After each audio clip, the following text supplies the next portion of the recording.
mengasihimu. Yesus, kau perlindungan bagiku. Kau beriku kelepasan, kau beriku kemenangan. Ku bersyukur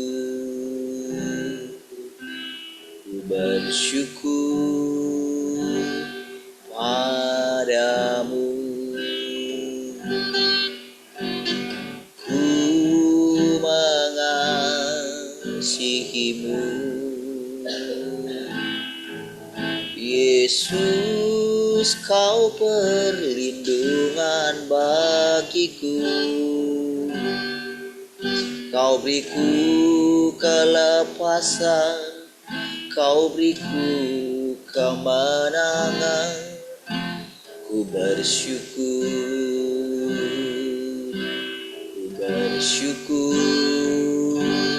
padamu. Hosana bagimu di tempat yang maha tinggi.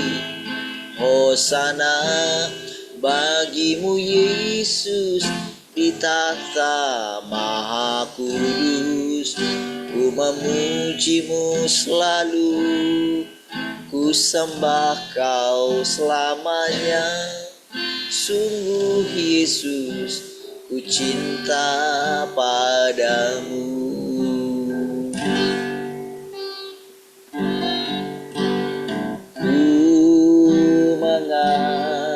Mengasihimu,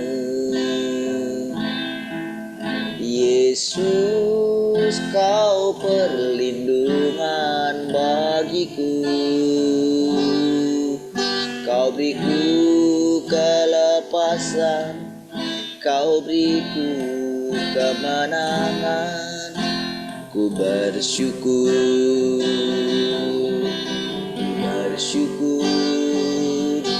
padamu.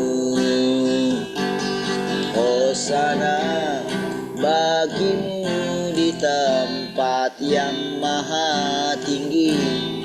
Hosana bagimu Yesus di tahta maha kudus. Ku memujimu selalu, ku sembah kau selamanya. Sungguh Yesus, ku cinta. Hosana, hosana bagimu di tempat yang maha tinggi. Hosana bagimu Yesus di tahta maha kudus. Ku memujimu selalu, ku sembah kau selamanya. Sungguh Yesus, ku cinta padamu. Sungguh Yesus, ku cinta padamu. Sungguh Yesus, ku cinta.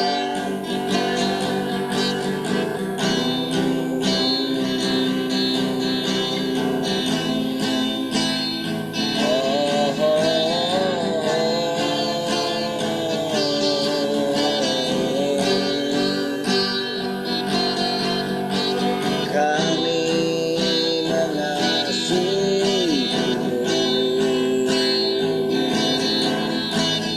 menginginkanmu lebih dari yang lain. Oh, oh,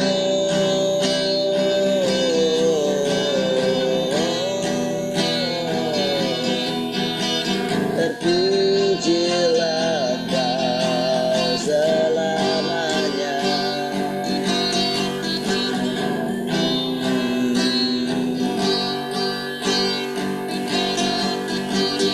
Cinta kau Yesus, hanya Engkau bagiku.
kekasih dalam hidupku.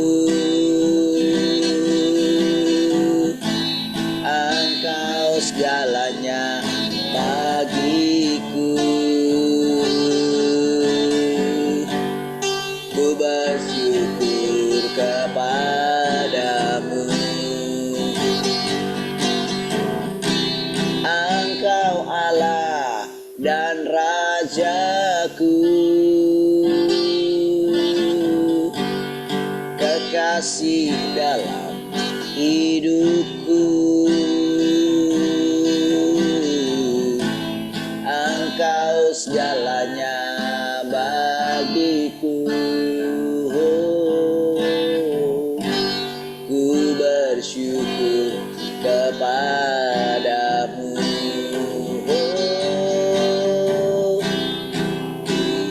Cinta Kau Yesus,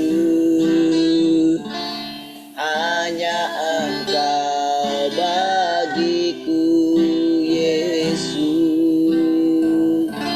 Sungguh ku rindu mengatakannya, betapa ku mengasihimu.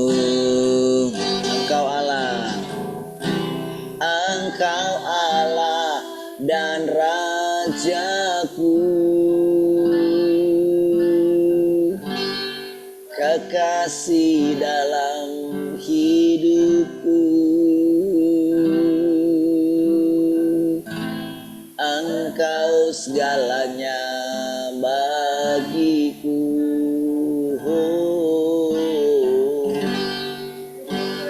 Syukur kepadamu. Ku bersyukur kepadamu.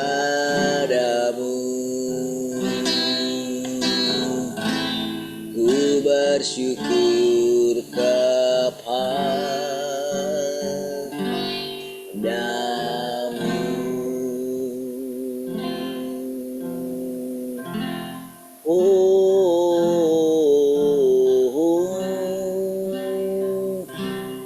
Kaulah segalanya.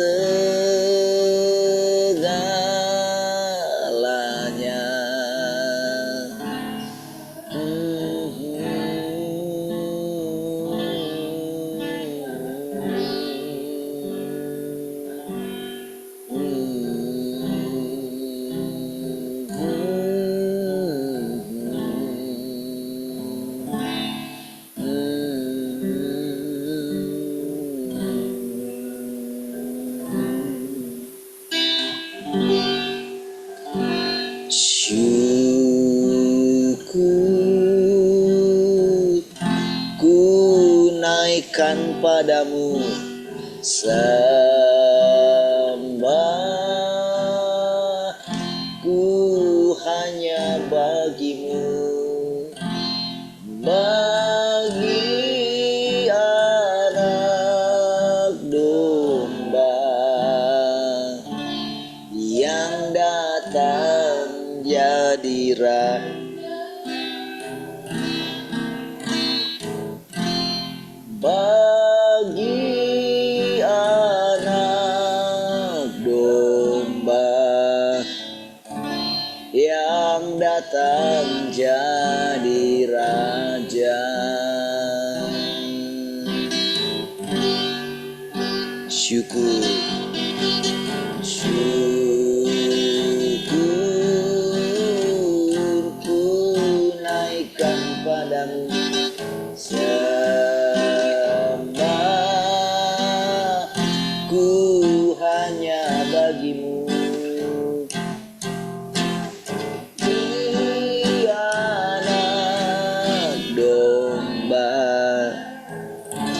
Yang datang jadi raja,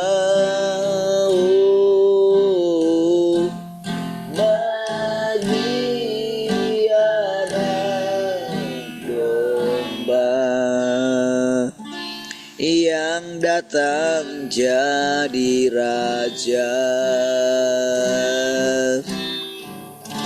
yang datang jadi raja,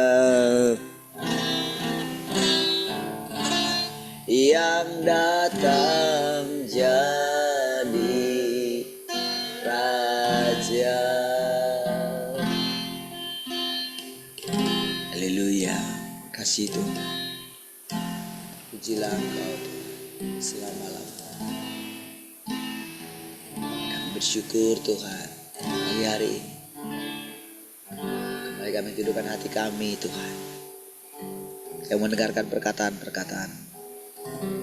Terpujilah Tuhan untuk selama-lamanya. Haleluya. Mari kita yang mengasihi Tuhan sama-sama katakan amin.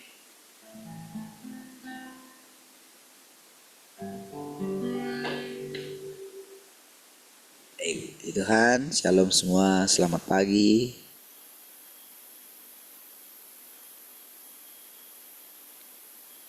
Shalom, selamat pagi semuanya.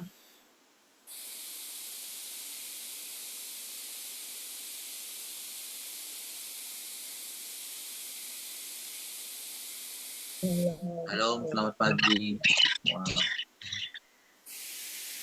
Selamat pagi semua.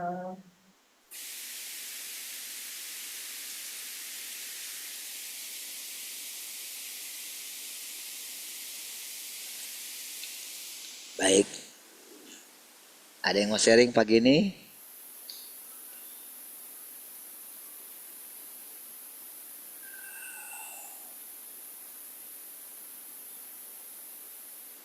Ada?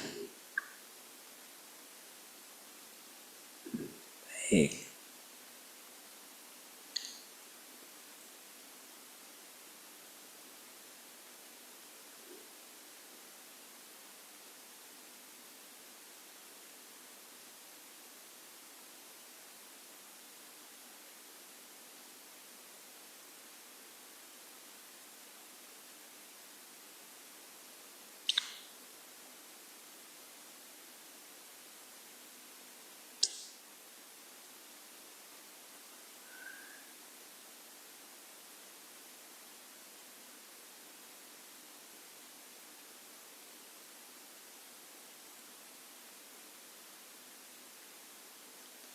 Oke.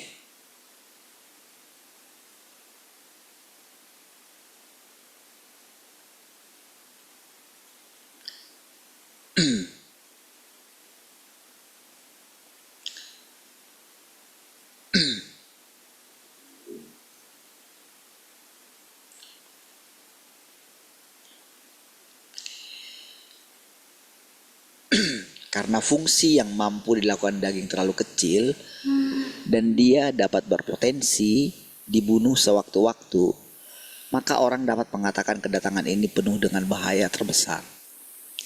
Ini sama dengan Tuhan sekali lagi menyerahkan anaknya yang terkasih ke dalam perut harimau, di mana nyawanya berada dalam bahaya, menaruhnya di tempat di mana iblis paling memusatkan kekuatannya. Bahkan dalam kondisi yang mengerikan itu, Tuhan masih menyerahkan anaknya yang terkasih kepada orang-orang di tempat yang penuh dengan kekotoran dan ketidaksenonohan untuk mereka membawa dia ke dalam kedewasaan. Ini karena melakukannya adalah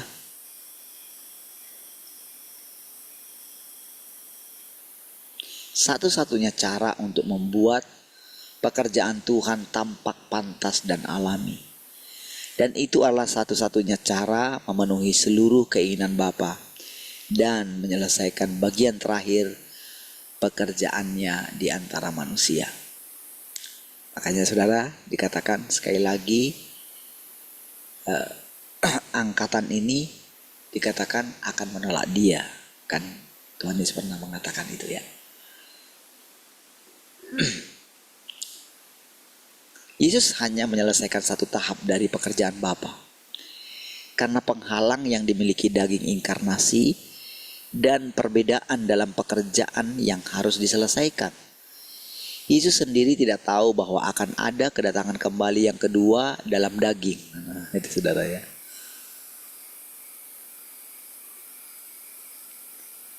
Ini perkataan ini sangat apa ya, kalau boleh dikatakan itu saudara, eh, itu sangat memukul sekali saudara bagi orang-orang agamawi saudara.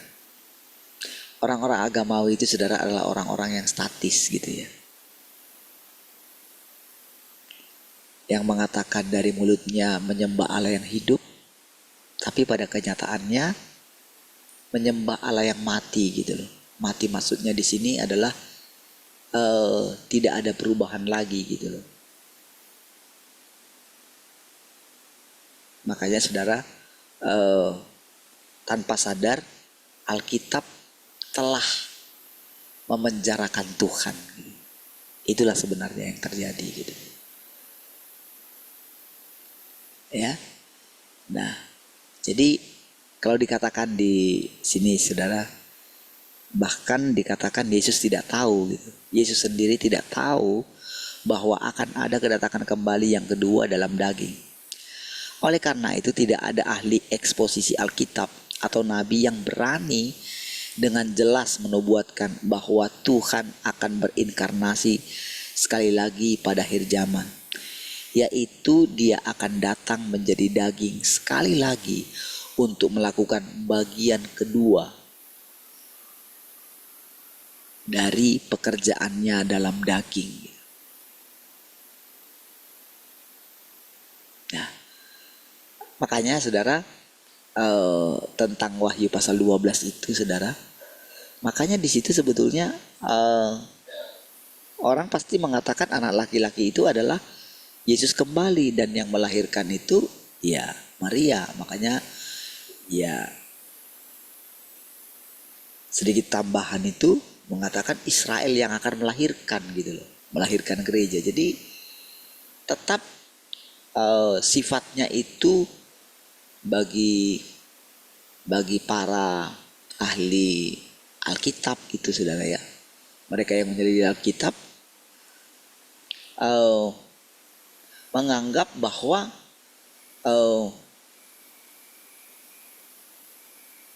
jadi karena ingat kepada cerita yang di belakang gitu, menganggap itulah maksudnya, padahal kan itu sudah berapa tahun saudara dari kedatangan Tuhan yang pertama gitu. Itu kan kira-kira umur 80 daripada Yohanes gitu, 85 gitu lah, kira-kira segitu saudara, kira-kira tahun 85 gitu. Atau lebih gitu ya, tergantung umurnya Yohanes berapa pada waktu Yesus disalib itu saudara ya. Nah, jadi saudara, ketika mengatakan hal ini saudara,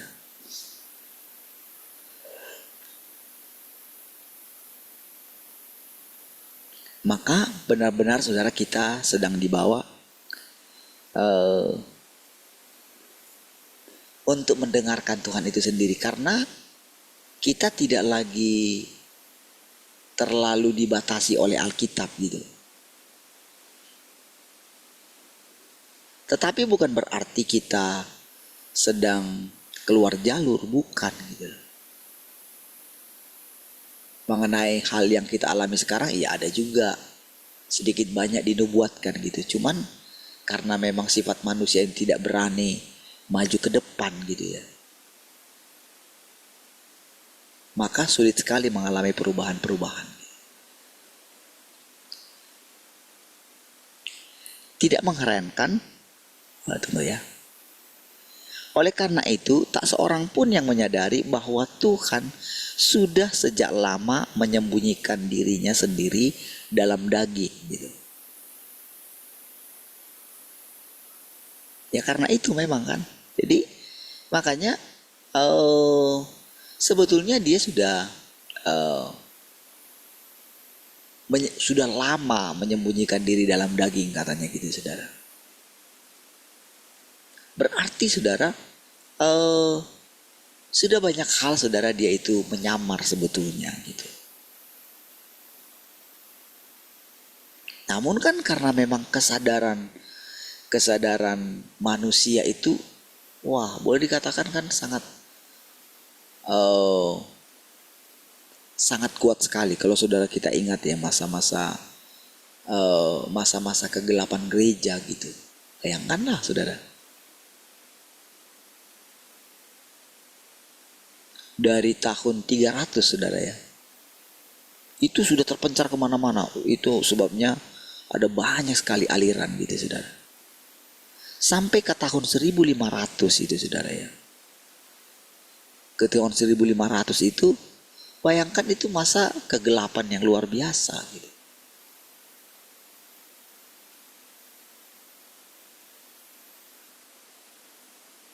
Sampai manusia. Jadi kira-kira itu tahun berapa itu saudara? Berapa tahun itu sampai tahun 1500 saudara?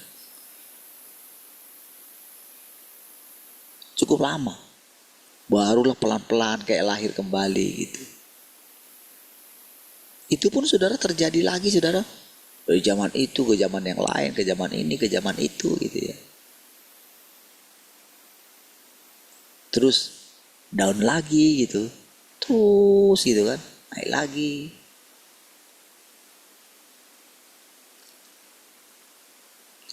Tidak mengherankan karena hanya setelah Yesus dibangkitkan dan naik ke sorga, barulah dia menerima amanat ini. Oleh karena itu, tidak ada nubuat yang jelas tentang inkarnasi kedua Tuhan. Dan hal itu tidak terbayangkan oleh pikiran manusia. Ya gak terbayangkan lah gitu.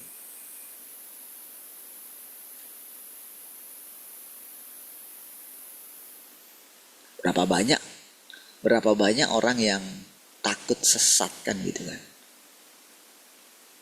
Sangat takut lah.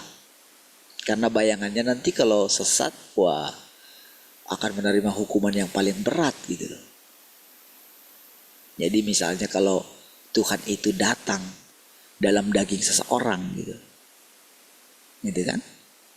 Misalnya di luar orang inilah dulu gitu. Atau cobalah kira-kira kalau saudara sendiri.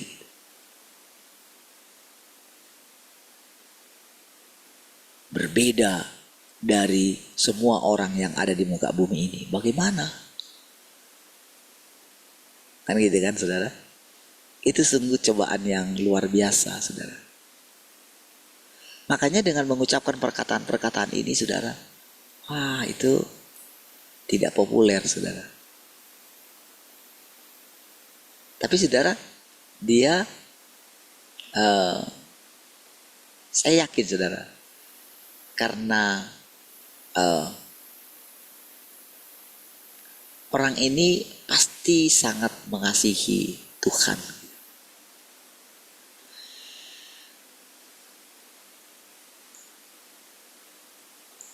Kalau saudara telah menetapkan dalam diri saudara, saudara benar-benar mengasihi Tuhan dan mempraktekkannya, saudara akan mengerti perkataan ini saudara. Pasti saudara.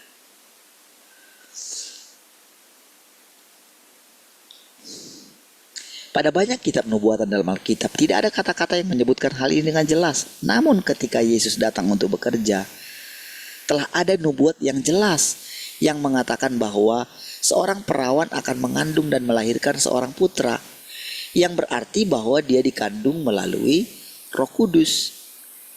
Meskipun demikian, Tuhan tetap mengatakan bahwa ini terjadi dengan adanya resiko kematian. Jadi seberapa lebih berisikonya yang akan terjadi pada zaman sekarang. Yesus saja saudara yang jelas-jelas ada nubuatan mengenai dirinya gitu kan.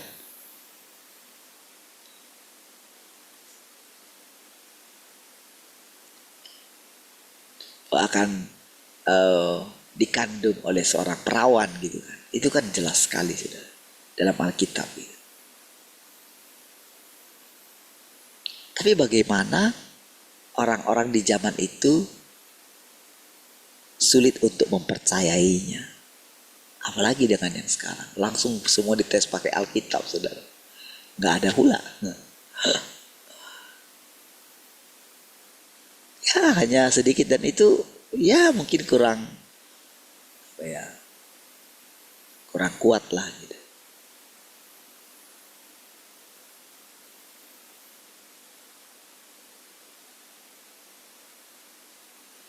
Kalau nubuat mengenai Yesus itu banyak sekali dalam dari kitab Musa sendiri pun sudah ada gitu. Ke nabi-nabi berikutnya gitu. Daud apalagi gitu. Jelas sekali.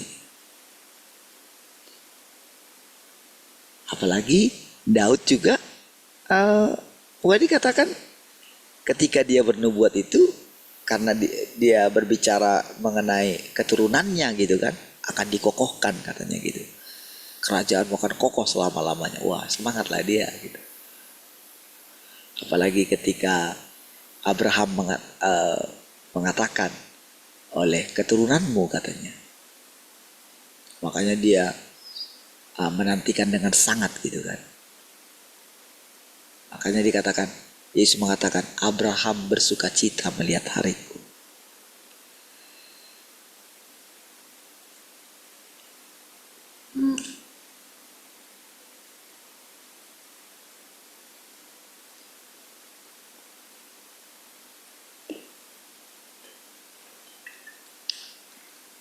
Tidak heran Tuhan mengatakan inkarnasi kali ini mengandung resiko bahaya ribuan kali lebih besar daripada yang terjadi selama zaman kasih karunia.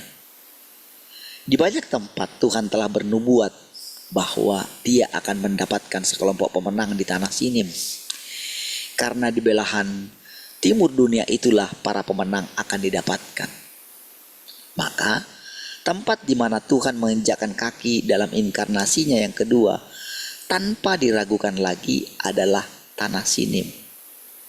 Tanah Sinim itu kita tahu dulu ya, tanah Tiongkok ya. Tepat di mana sinaga merah yang sangat besar bergelung. Di sana Tuhan akan mendapatkan keturunan sinaga merah yang sangat besar, sehingga dia akan dikalahkan dan dipermalukan sepenuhnya. Kenapa dipermalukan? Gitu kan? Karena Tuhan tidak memperlihatkan kuasanya, tapi dia hanya berfirman. Gitu. Karena Tuhan berfirman itu sajalah, maka ini pencobaan yang luar biasa bagi orang yang akan menyatakannya.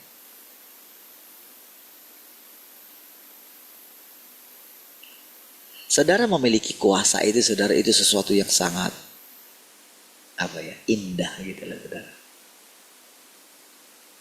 Sesuatu yang sangat luar biasa.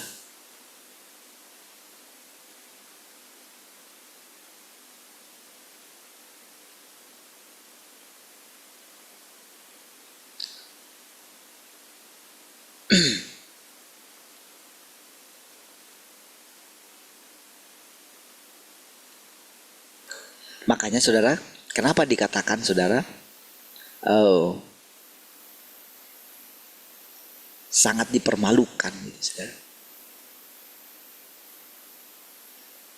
Karena orang-orang ini tetap, orang-orang yang dipilihnya itu gitu ya, itu benar-benar tetap menjaga imannya.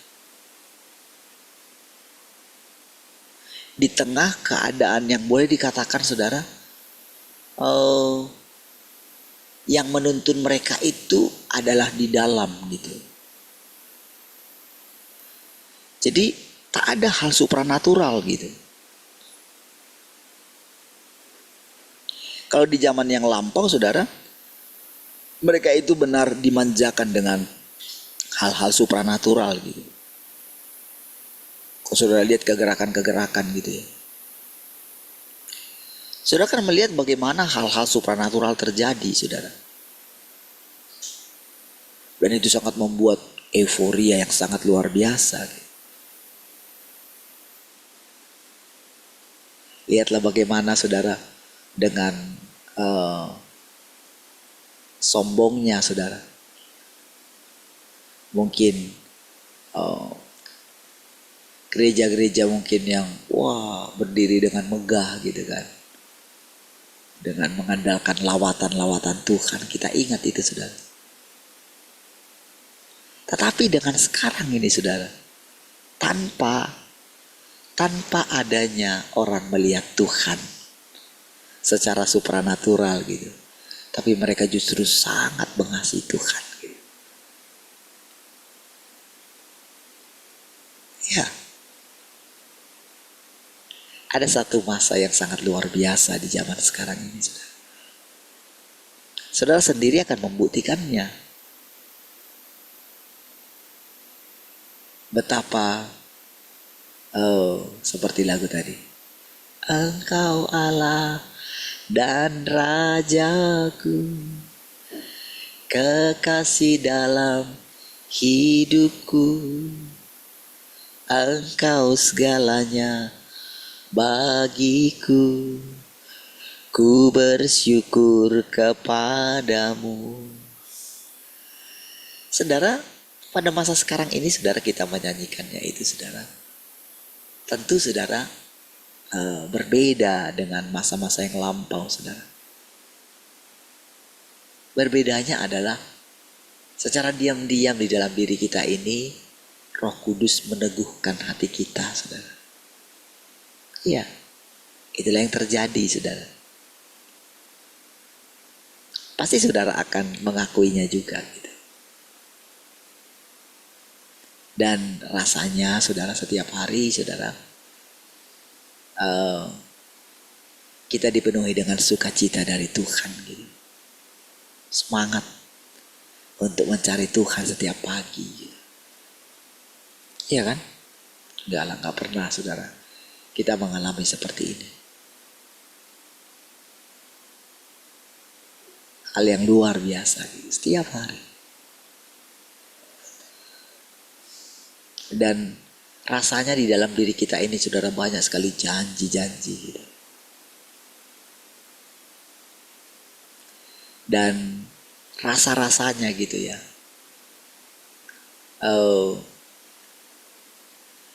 hati kita itu kayak dipenuhi dengan hal-hal yang indah setiap hari gitu. Rasanya itu gak putus-putus gitu. Nah, itulah artinya sebetulnya membuat dia sangat dipermalukan gitu. Ya. Kalau dulu dengar satu orang Ayub gitu, wah, rasanya itu, saudara, dia ini, saudara, ya.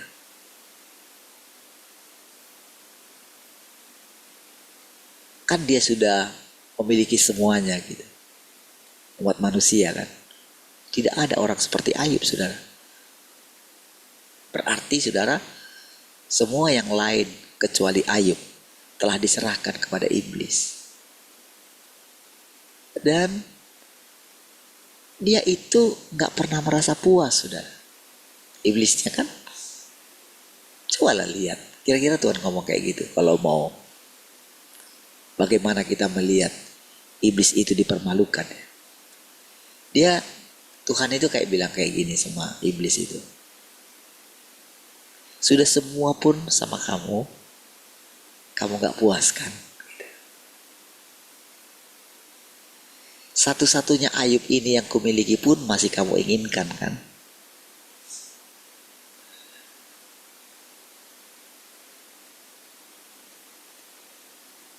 Sampai kapan kamu puas?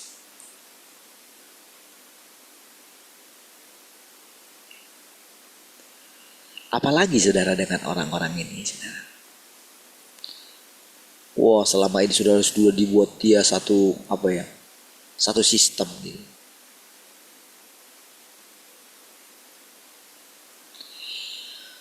Di mana sistem ini dari ajaran-ajaran nenek moyang dengan membuat cerita-cerita kuno gitu ya. Yang membuat manusia itu, saudara, atau orang-orang yang ada di sana itu sangat terbelakang sekali, saudara. Bahkan mereka menjadi sangat pekerja keras gitu.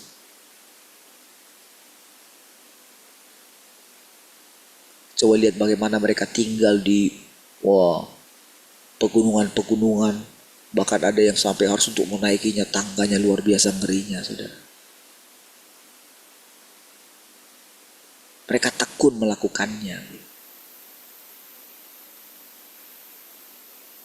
Jadi mereka benar-benar berada dalam situasi kegelapan, apalagi dengan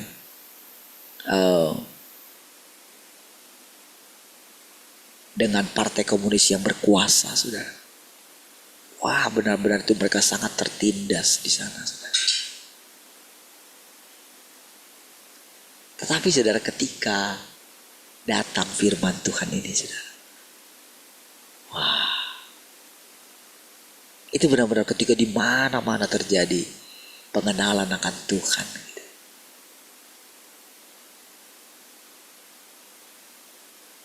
Di mana orang-orang itu, saudara, benar-benar memasrahkan hidupnya kepada Tuhan. Makanya kalau lu katakan, mana Tuhan mana?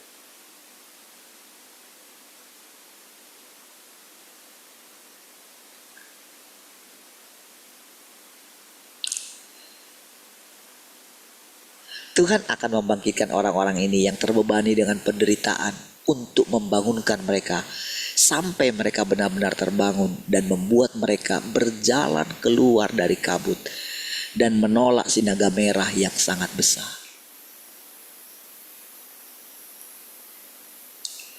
Ingat apa yang kita alami, saudara, ketika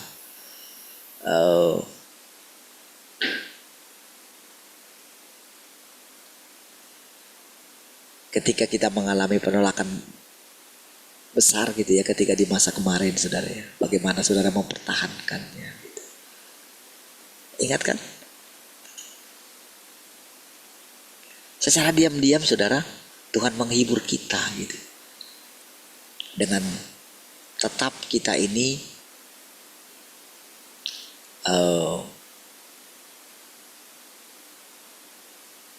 bisa hidup sampai dengan hari ini, saudara, tanpa harus menerima tanda itu, saudara. Dan bagaimana kita melihat, oleh karena orang-orang ini ada harapan, oleh karena orang-orang yang dipilihnya ini yang menjaga imannya, ada harapan bagi manusia-manusia yang lain, saudara. Ya.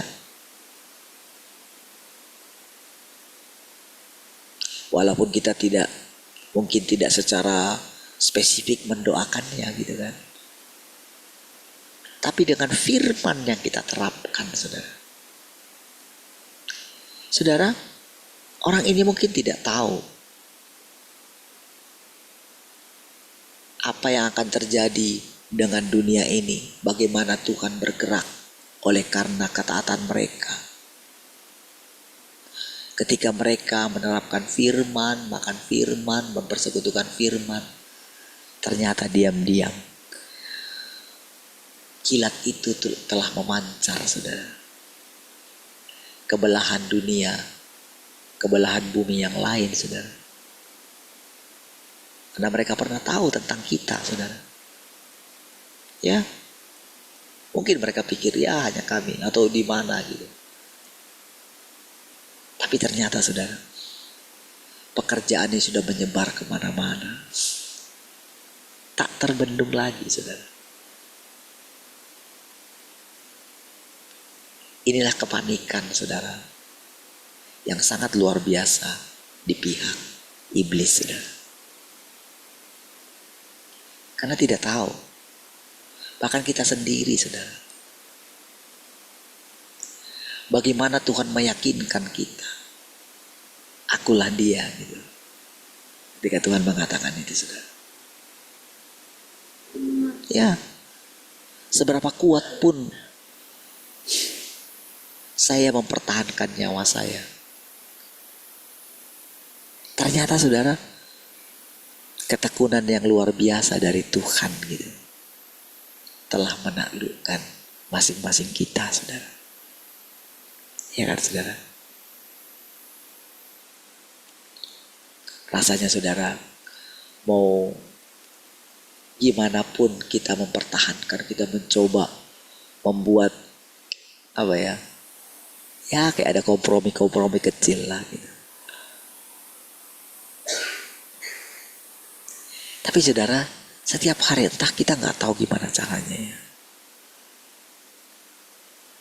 Tuhan itu hebat sekali gitu. Itulah artinya ditaklukkan, saudara. Itulah artinya iblis akan sangat dipermalukan.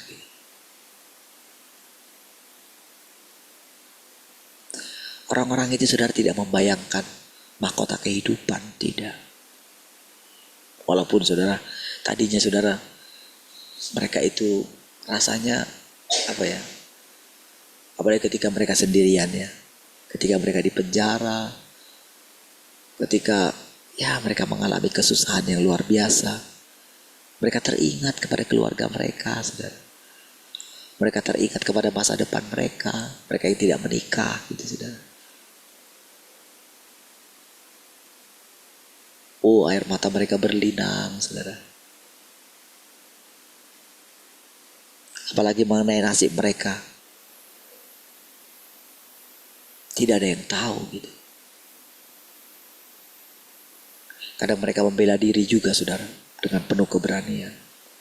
Sambil menunggu Tuhan menyatakan mujizatnya.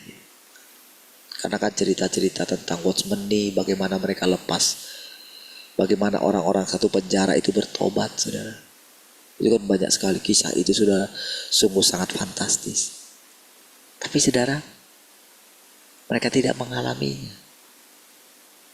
Mungkin banyak mereka mendengarkan berita-berita tentang kematian gitu. Rekan-rekan mereka gitu.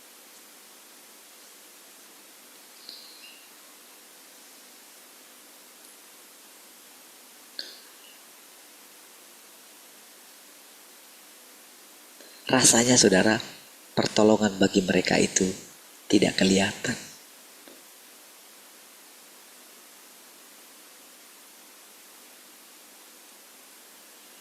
Tapi saudara, ketika mereka benar-benar apa ya, mereka mau nangis gitu ya, mereka mau gimana, nggak tahu lagi mau ngapain. Kadang mereka kayak orang gila, saudara. Kalau kita coba resapi penderitaan mereka ya. Sampai-sampai kan untuk nonton aja kita nggak berani kan. Masa sih kayak gitu sih? Masa sih Tuhan begitu kejam gitu? Tapi ketika mereka mendalami arti, sekali lagi Tuhan datang berinkarnasi gitu. Wah, ketika coba mereka membayangkan sedikit, kalau apa yang ku alami ini adalah yang dialami Tuhan, gimana? Ketika mereka misalnya menerima firman itu gitu ya. Ketika mereka begini, apa kamu tidak sadar? Aku terikat dengan perkataanmu. Bukankah ketika engkau pertama kali menerima aku, kan aku yang mengetok pintu hatimu kan? Tuhan itu, Yesus yang kau puja itu, kan di dalam Alkitabmu itu, kan jelas sekali. Aku datang mengetok pintu kan. Lalu kamu buka pintumu. Kan pada perkataan itu kan aku mengatakan, aku akan makan bersama-sama dengan dia.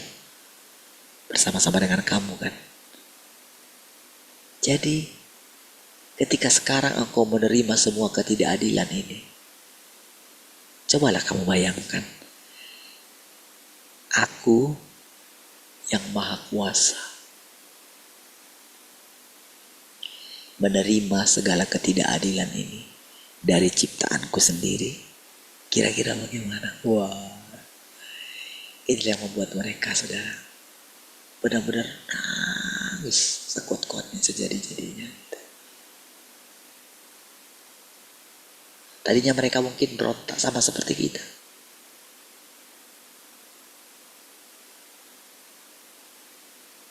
Dengan segala yang kita alami, kita berontak.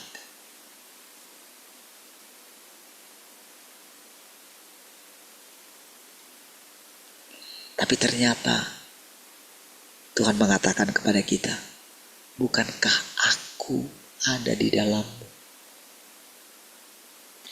Bukankah aku sudah datang di dalam daging? Bukankah kamu daging? Sudah. Bukankah ketika engkau mengatakan, aku buka hatiku, aku mau mengasihi engkau Tuhan. Bukankah itu adalah ikatan perjanjianku dengan engkau? Apakah engkau tidak mulai mengenali kasihku yang unik itu? Kalau saudara membayangkan kepada diri saudaranya, kira-kira seperti itulah saudara orang-orang ini saudara. Itu artinya saudara, tak ada yang bisa mengambil mahkota kita. Tak ada orang yang bisa mengambil kehidupan yang Tuhan sudah berikan kepada kita.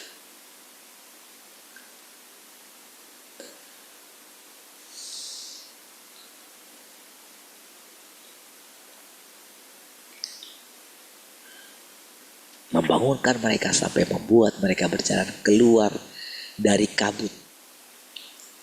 Kabut itu saudara adalah apa ya? Kesamar-samaran gitu. Kan kalau kabut itu kan, kalau ada kabut itu kan berarti kan penglihatan kan sulit ya. Makanya ada lampu ini penerobos kabut gitu. Lampu kabut namanya kalau pesawat itu saudara. Nah kira-kira seperti itulah saudara. Kita yang selama ini samar-samar mengenal Tuhan. Makin lama saudara, makin jelas saudara.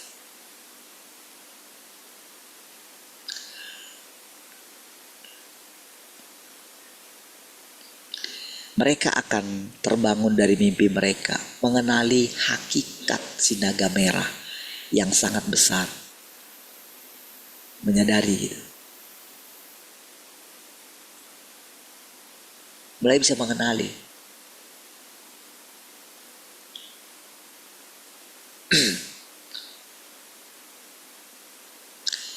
Menjadi mampu memberikan segenap hati mereka kepada Tuhan. Bangkit dari tekanan kekuatan kegelapan. Berdiri di belahan timur dunia. Dan menjadi bukti kemenangan Tuhan. Hanya dengan cara inilah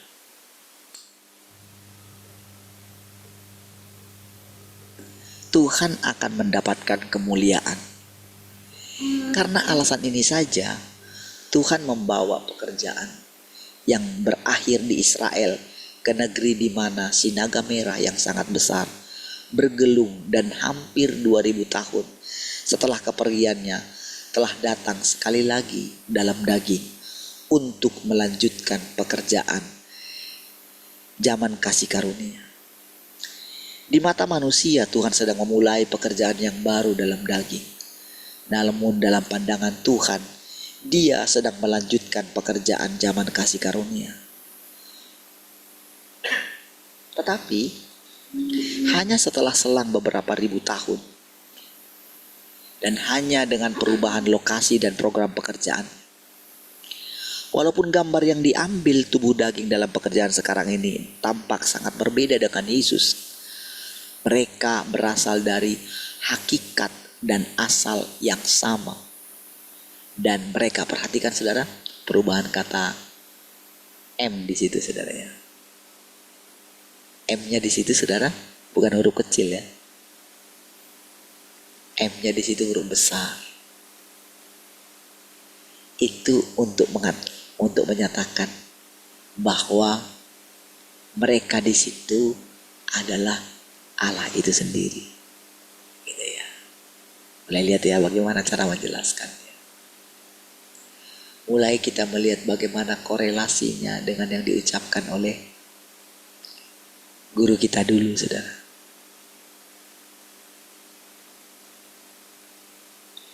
Sekarang kita mulai mengerti kenapa awalnya saudara kita itu, apa alasannya. ketika kita harus menyadari kalau kita itu anak manusia. Kalau dia selalu menyatakan dirinya anak manusia. Lalu kenapa ini dikatakan mereka dengan huruf besar?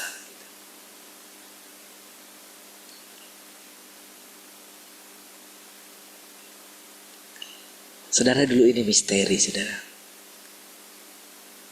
Tapi lihatlah bagaimana sabarnya Tuhan membimbing kita, saudara. Setelah di dalam diri kita itu mulai tertanam, saudara, satu takut akan Tuhan, satu kegentaran, barulah, saudara, kita boleh mengucapkan perkataan ini, saudara. Disinilah, saudara, mulai surya kebenaran itu terbit, saudara. Terbitnya itu di dalam hati kita, saudara.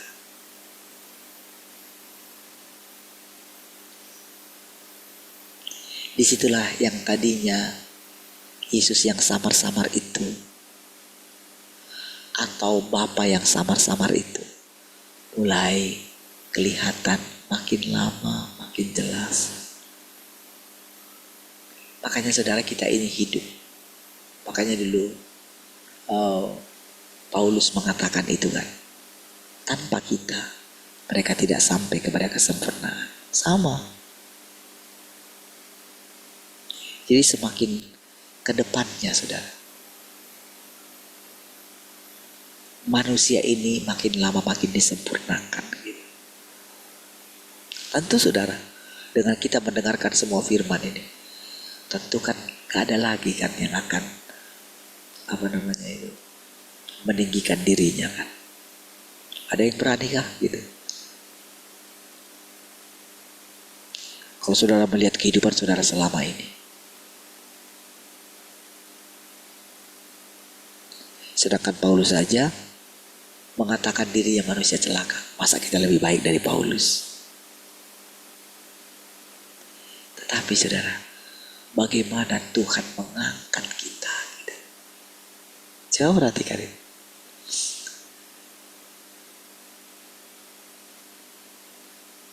Ya kan? Betapa hebatnya, saudara.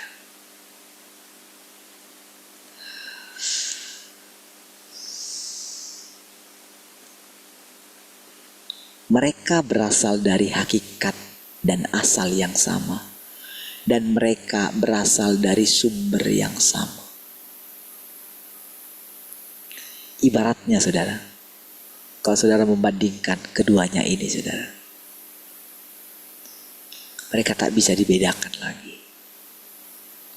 Makanya sama, saudara, ketika saudara mendengarkan orang ini bicara, ya ke arah situ. Gak bisa membedakan lagi nantinya gitu.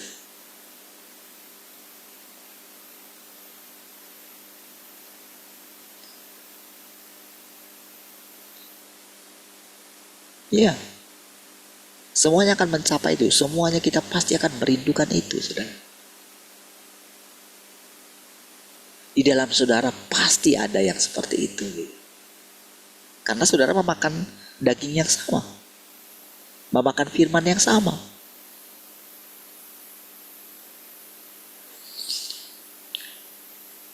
Mereka mungkin memiliki banyak perbedaan secara lahiriah, tetapi kebenaran inti dari pekerjaan mereka sangat identik.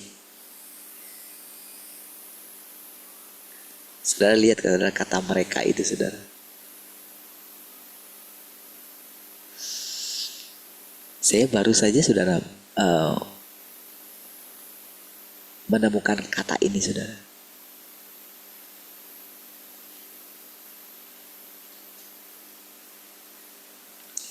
Mereka sangat identik. Identik itu, saudara, sering dipakai untuk ini, kalau yang dilahirkan kembar gitu ya. Anak saya tidak identik. Kenapa dikatakan identik? Identik itu berasal dari kantong yang sama.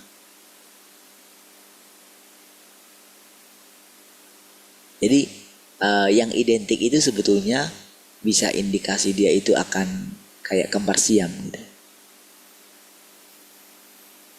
Jadi kalau tidak identik itu bisa proses kelahirannya itu ya kayak anak saya gitu ya. Itu dia bisa beda, saya lupa ya. Proses pembuahannya itu beda berapa minggu gitu.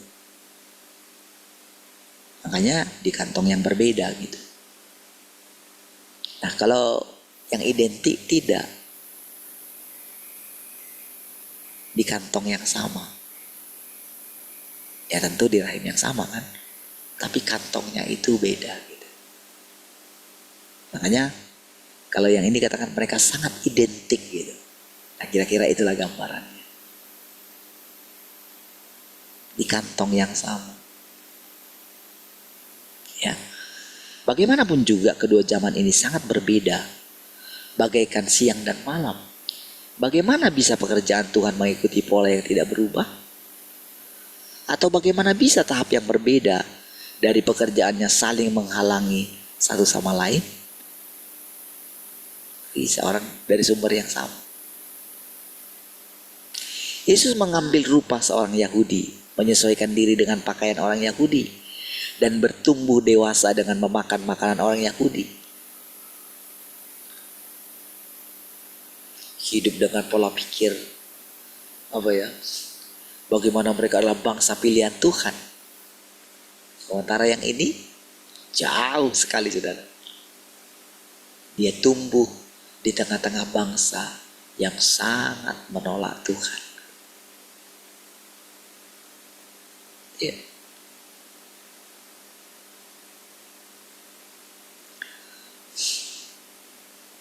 Ini adalah aspek kemanusiaannya yang normal. Namun saat ini daging inkarnasi mengambil rupa seorang warga negara Asia dan bertumbuh dewasa di negeri Sinaga Merah yang sangat besar. Semua ini sama sekali tidak bertentangan dengan tujuan inkarnasi Tuhan. Sebaliknya, keduanya saling melengkapi satu sama lain, semakin menyempurnakan makna penting dari inkarnasi Tuhan. Saudara, orang-orang berikutnya yang akan memakan firman ini, kan untuk memakan firman ini saudara kan, ini benar-benar saudara sampaikan orang itu sampai mengalaminya kan namanya makan. Makan itu kan sampai bisa dikecap semua. Kalau seorang kuliner sejati gitu kan, kalau cara dia menikmati itu sampai dia bisa mendetail gitu kan. Dia bisa merasakan antara garamnya, asinnya, manisnya, asamnya gitu. Sampai bisa melihat perpaduannya, ada rasa ini, ada bau ini, ada bau itu kan, sampai dia bisa ini. Sampai teksturnya gitu. Bukankah ketika seseorang itu pencinta seni misalnya, baik itu seni puisi atau seni lukisan gitu ya, atau seni suara gitu. Bagaimana kalau seni suara itu telinga dia sangat sensitif gitu. Bisa mengetahui ketukannya salah atau gimana gitu. Cara dia masuk, pitch-nya bisa sangat dia tahu. Terus bagaimana pendalaman akan lagu. Itu sampai mereka sedetail itu sudah. Nah, bukankah ketika kita coba mengenal Tuhan yang sejati itu, bukankah yang terbaiknya adalah menerapkannya kepada diri kita sendiri? Kenapa saya bisa mengerti apa yang dimaksudkan ini? Kenapa benar-benar sangat lega, saudara? Makin hari makin lega ketika menjelaskan kepada saudara. Itu karena diam-diam saudara, Tuhan itu ngajar di dalam. Iya. Semakin saya mengakuinya, saudara, semakin jelas Bapak itu cerita.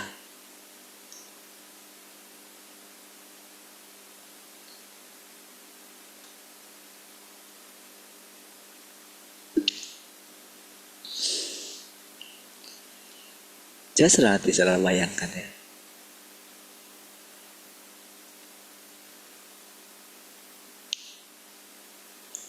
Saudara,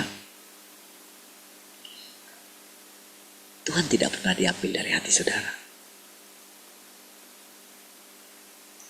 Justru saat ini saudara, Tuhan itu apa ya?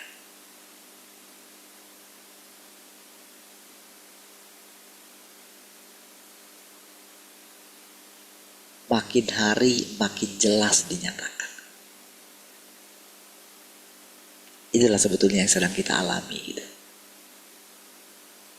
Makin hari makin jelas.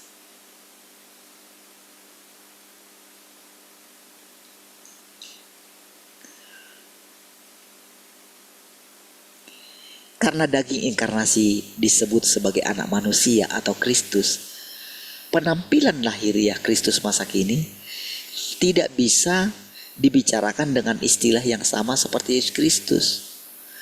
Lagi pula, daging ini disebut anak manusia dan dalam rupa tubuh daging. Setiap tahap pekerjaan Tuhan mengandung makna yang sangat dalam. Sebelum lanjut, saudara, ketika saya terus merenungkan ini, saudara ya, terus sambil membagikan kepada saudara, itu di dalam diri saya itu ada pertanyaan yang mengganjal gitu. Tapi saudara, pertanyaan yang mengganjal itu saya tunggu gitu. Apakah seperti ini Tuhan?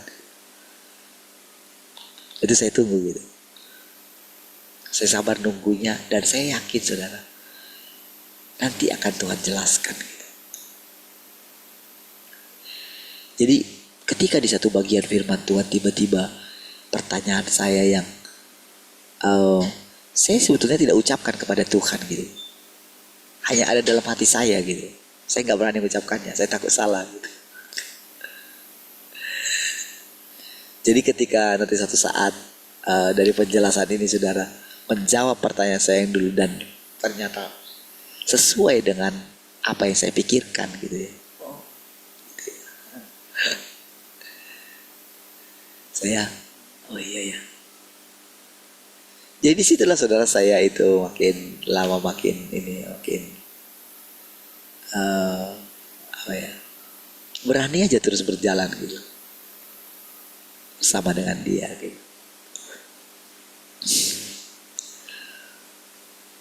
Setiap tahap pekerjaan Tuhan mengandung makna yang sangat dalam. Alasan Yesus dikandung oleh Roh Kudus adalah karena dia harus menebus orang berdosa.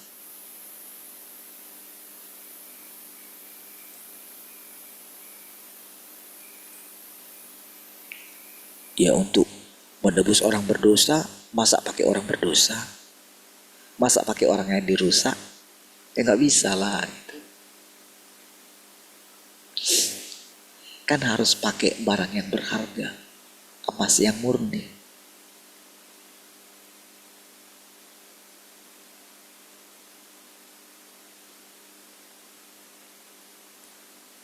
Kan harus benar-benar emas yang paling bening gitu. Harus orang yang tidak pernah dirusak oleh iblis. Makanya dia harus dikandung oleh Roh Kudus. Makanya firman-Nya harus begitu.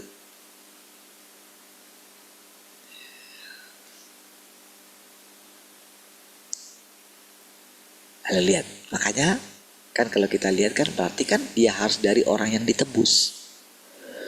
Yang berikutnya, pekerjaan berikutnya.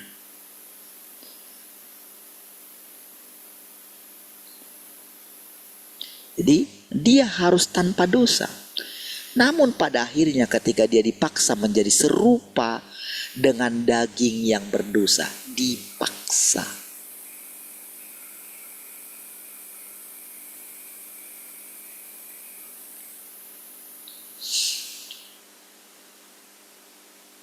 seluruh dosa dunia ini ditanggungkan kepadanya. Makanya sampai Bapa harus memalingkan wajahnya. Dan menanggung dosa orang berdosa, barulah dia menyelamatkan mereka dari salib terkutuk. Salib yang digunakan Tuhan untuk menghajar umat manusia. Salib adalah alat Tuhan untuk mengutuk dan menghajar umat manusia. Setiap kali kutukan dan hajaran disebutkan, itu secara spesifik berkaitan dengan orang berdosa.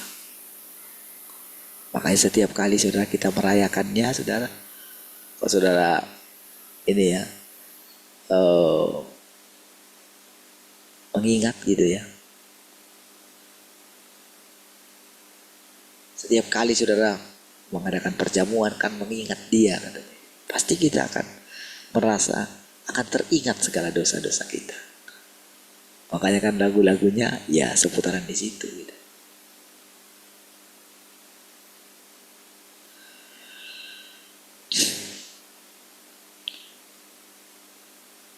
Tujuannya adalah supaya semua orang berdosa mau bertobat dan melalui penyalipan membuat mereka mengakui dosa-dosanya. Artinya demi menebus seluruh umat manusia, Tuhan berinkarnasi dalam tubuh daging yang dikandung oleh Roh Kudus dan menanggung dosa seluruh umat manusia. Ya. Makanya dikatakan dia itu kan bersyafaat. Dia menanggung segala kelemahanmu katanya kan gitu.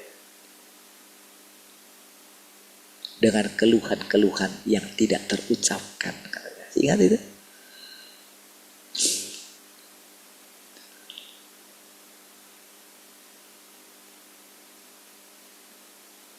Untuk menjelaskan hal ini dalam bahasa sehari-hari, dia mempersembahkan tubuh daging yang kudus sebagai ganti semua orang berdosa.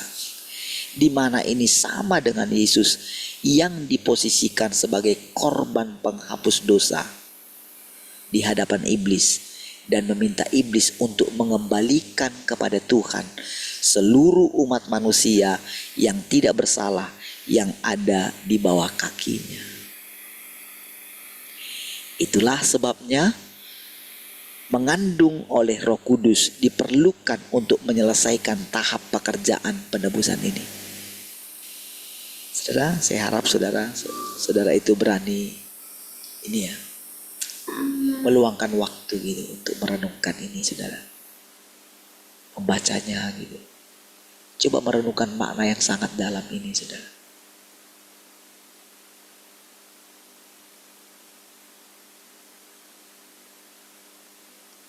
Tak ada yang pernah menjelaskan seperti ini saudara.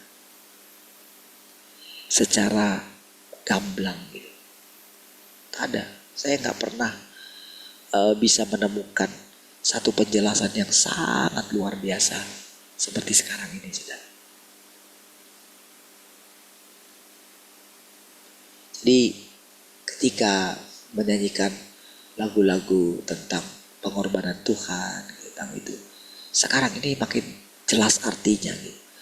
Dan ternyata inilah yang membuat jadi ketika Yesus itu benar-benar menyadari dirinya adalah yang datang dari Allah itu ya, kan dikandung oleh Roh Kudus, berarti kan dia benar-benar anak Allah saudara. Tapi justru dia dicobai tentang anak Allah itu saudara. Roh Kudus membawa dia ke padang gurun.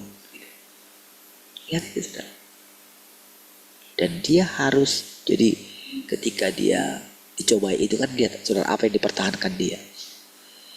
Dia harus menyangkali dirinya anak Allah. Kan? Dia selalu mengatakan, aku anak manusia. Jadi puncaknya kan ketika dia di Taman Getsemani itu kan, kalau boleh lalukanlah cawan ini. Karena saudara kan gak bisa menanggung dia saudara. Menanggung kalau dia itu kan kudus sekali gitu loh ceritanya.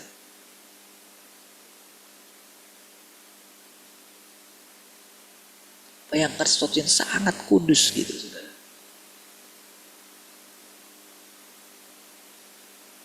Bagaimana engkau membiarkannya? Makanya kan Ayub kan tidak tahu kalau di balik apa yang dialaminya ada pertempuran antara Allah dengan iblis.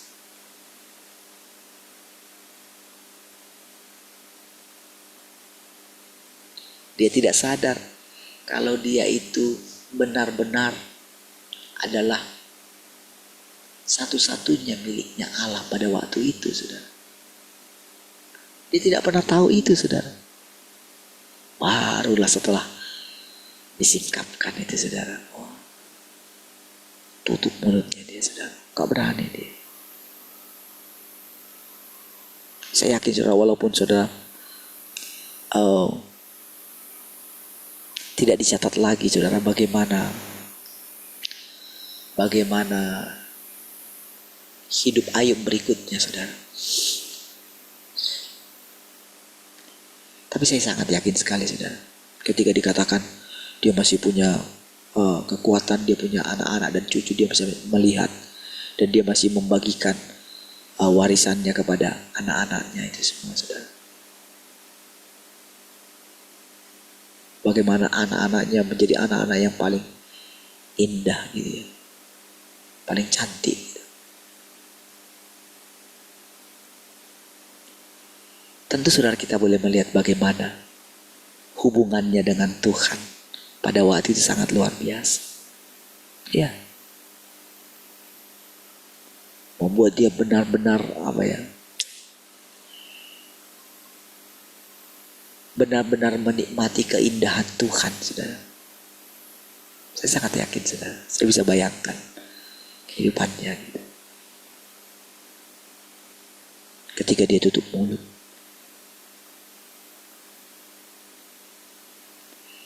Saudara, tutup mulut ini, saudara, adalah berani menunggu Tuhan, saudara. Tidak mengeluh. Orang yang benar-benar berhenti mengeluh adalah orang yang belajar mengenal Tuhan. Berani menunggu Tuhan, saudara.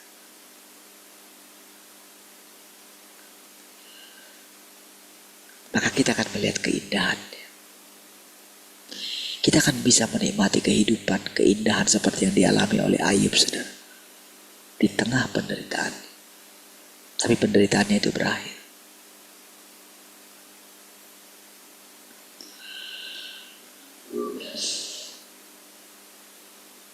Itulah sebabnya mengandung oleh Roh Kudus diperlukan untuk menyelesaikan tahap pekerjaan penebusan ini. Itulah membuat kita itu, saudara, benar-benar, itulah akhirnya, saudara, Allah sangat meninggikan dia, katanya kan.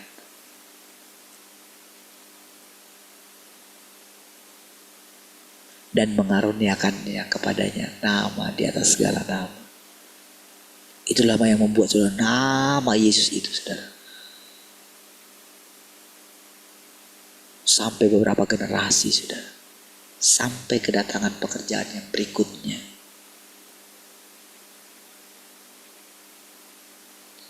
Ya, itu yang membuat, saudara, namanya sangat harum sekali.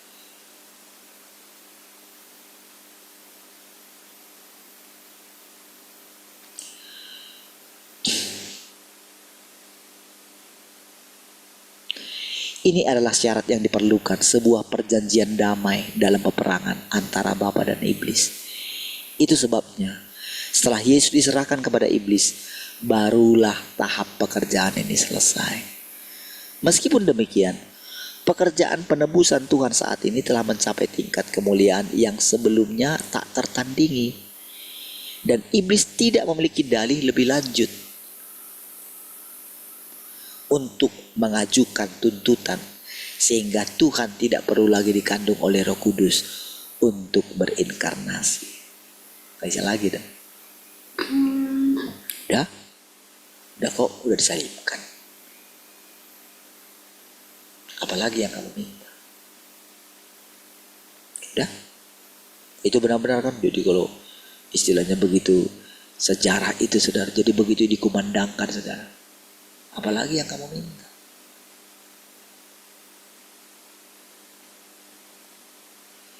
Disitulah saudara terjadi perjanjian damai. Ya. Haleluya. Baik saudara. Nanti malam kita lanjutin lagi. Mari kita berdoa. Kasih Tuhan, bersyukur pagi hari ini. Terpujilah Engkau Tuhan yang terus mengajari kami. Haleluya. Sama-sama katakan amin.